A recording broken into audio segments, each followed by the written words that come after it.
Los Angeles के जंगलात में लगने वाली आग ने शहरी आबादियों को निगल दिया। क्या ये खुदा की जानिब से इंसानियत के लिए अजाब नाजिल किया गया था, या फिर इंसानों की जानिब से की जाने वाली आलूदगी के नतीजे में अमरीकी शहर में आग भड़की? माहिरीन ने तबाहकुन आग लगने की असल वजूहात बता दी।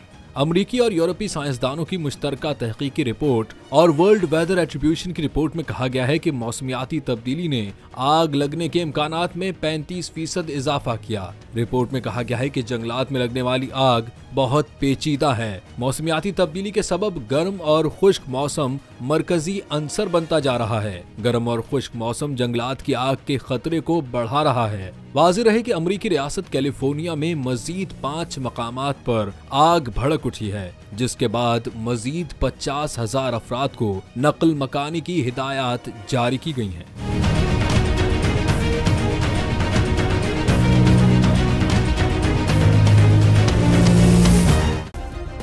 सब्सक्राइब करें और बेल दबाएं ताकि कोई खबर रह न जाए।